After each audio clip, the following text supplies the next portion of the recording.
Here I'm coming. Deuteronomy chapter 4.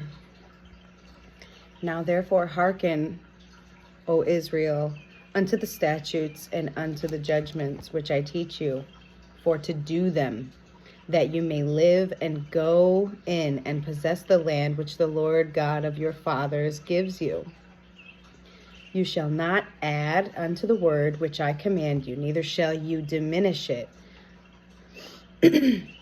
that you may keep the commandments of the Lord your God, which I command you. Your eyes have seen what the Lord did because of Baal Peor. For all the men that followed Baal Peor, the Lord thy God has destroyed them from among you. But you that did cleave unto the Lord your God are alive, every one of you this day. Behold, I have taught you statutes and judgments, even as the Lord my God commanded me, that you should do so in the land where you go to possess it. Keep therefore and do them, for this is your wisdom and your understanding in the sight of the nations, which shall hear all these statutes, and say, surely this great nation is a wise and understanding people. For what nation is there so great? Who hath God so near to them, as the Lord our God is in all things that we call upon him for? And what nation is there so great that has statutes and judgments so righteous as this law, which I set before you this day? Only take heed to thyself, and keep thy soul diligently, lest thou forget these things which thine eyes have seen, and lest they depart from thy heart all the days of thy life, but teach them thy sons and thy sons' sons. Especially the day that you stoodest before the Lord thy God in Horeb, when the Lord said unto me, gather me the people together, and I will make them hear my words, that they may learn to fear me, and all the days that they shall live upon the earth, and that they may teach their children. And ye came near and stood under the mountain, and the mountain burned with fire unto the midst of heaven, with darkness, clouds, and thick darkness. And the Lord spake unto you out of the midst of the fire. You heard the voice of the words, but saw no similitude. Only you heard a voice. And he declared unto you his covenant, which he commanded you to perform, even 10 commandments. And he wrote them upon 2 tables of stone. And the Lord commanded me at the time to teach you statutes and judgments, that you might do them in the land where you go to possess it.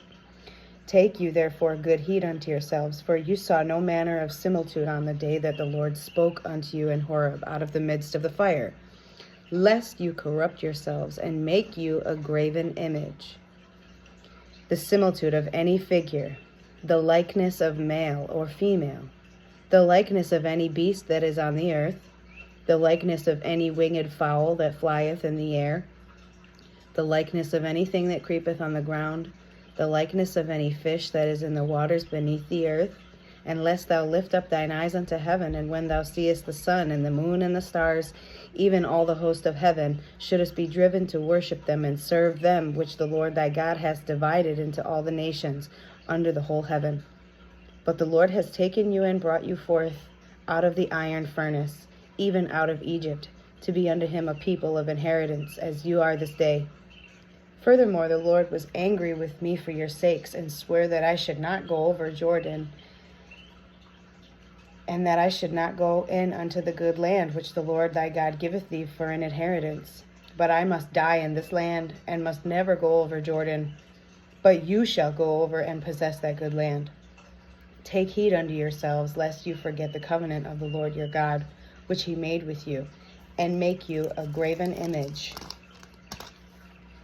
Graven is translated as chiseled or cut out. So any kind of statue, any kind of deity it's an abomination.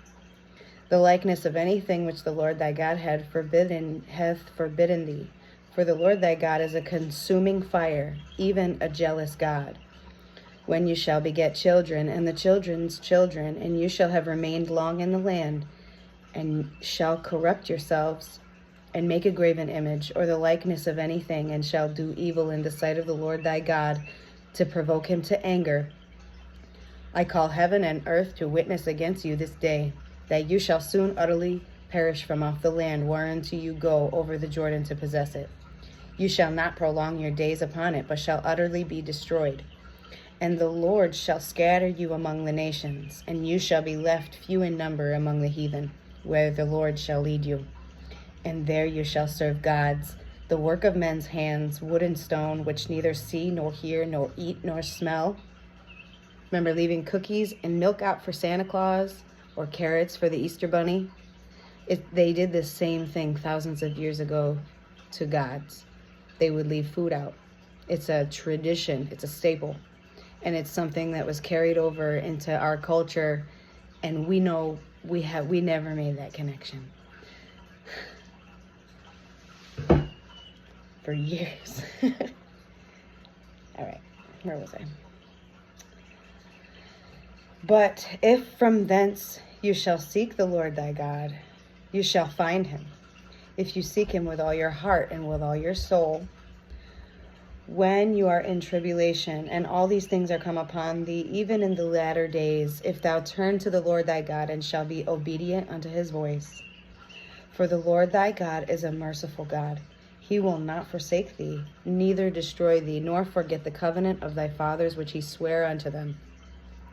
For ask now of the days that are past, which were before thee, since the day that God created man upon the earth, and ask from one side of heaven unto the other, whether there have been any such thing as this great thing, or has been heard like it. Did ever people hear the voice of God speaking out of the midst of the fire, as thou hast heard, and live? Or has God essayed and go and take him a nation from the midst of another nation by temptations, by signs, and by wonders, and by war, and by a mighty hand, and by a stretched arm, and by great terrors, according to all that the Lord your God did for you in Egypt before your eyes? Unto thee it was showed, that thou mightest know that the Lord, he is God, and there is none else beside him. Out of heaven he made thee to hear his voice, and that he might instruct thee. And upon earth he showed thee his great fire, and thou heardest his words out of the midst of the fire. And because he loved thy fathers, therefore he chose their seed after them, and brought thee out in his sight with his mighty power out of Egypt, to drive out nations from before thee, greater and mightier than thou art, to bring thee in, to give thee their land for an inheritance, as it is this day. Know therefore this day, and consider it in thine heart, that the Lord, he is God in heaven above, and upon the earth beneath. There is none else. Thou shalt keep therefore his statutes and his commandments, which I command thee this day, that it may go well with thee, and with thy children after thee, and that thou mayest prolong thy days upon the earth, which the Lord thy God giveth thee forever. Then Moses severed 3 cities on this side Jordan toward the sunrise. Then Moses severed 3 cities on this side Jordan toward the sun rising, that the slayer might flee there, which should kill his neighbor unawares, and hated him not in past times, and that fleeing unto one of these cities he might live, namely Bezer in the wilderness, in the plain country of the Reubenites, and Ramoth and Gilead, of the Gadites, and Golan and Bashan, and the Manassites. And this is the law which Moses set before the children of Israel. These are the testimonies and the statutes and the judgments which Moses spake unto the children of Israel after they came forth out of Egypt. On this side Jordan, in the valley over against Beth Peor, in the land of Sihon, the king of the Amorites, who dwelt at Heshbon, whom Moses and the children of Israel smote after they were come forth out of Egypt. And they possessed his land, and the land of Og, the king of Bashan, 2 kings of the Amorites, which were on this side Jordan toward the sun rising. From Aroer, which is by the bank of the river Arnon, even unto Mount Sion, which is Hermon.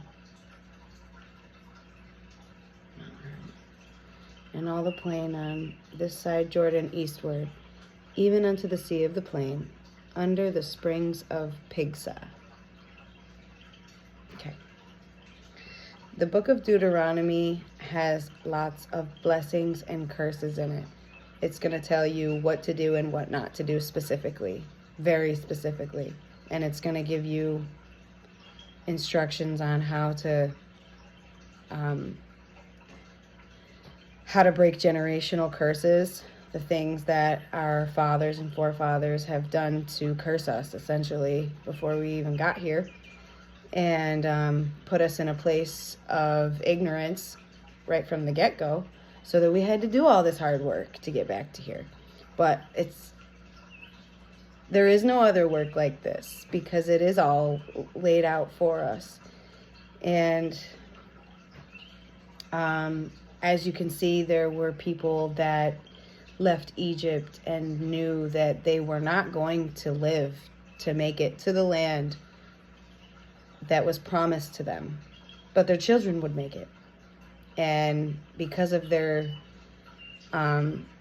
idolatry in the wilderness and their unbelief, their curse was they were going to die in the wilderness. So we all have to kind of find that line of whether or not it's too late for us to reach certain goals, or can we just do what we can where we are for the best of everyone around us, or our kids, or whoever we might be able to benefit. I haven't really done a very good job in life of spreading the gospel really in any way. I kind of haven't really done much of anything except be kind of weird, but it's never too late to start. So he that has an ear, let him hear, or she.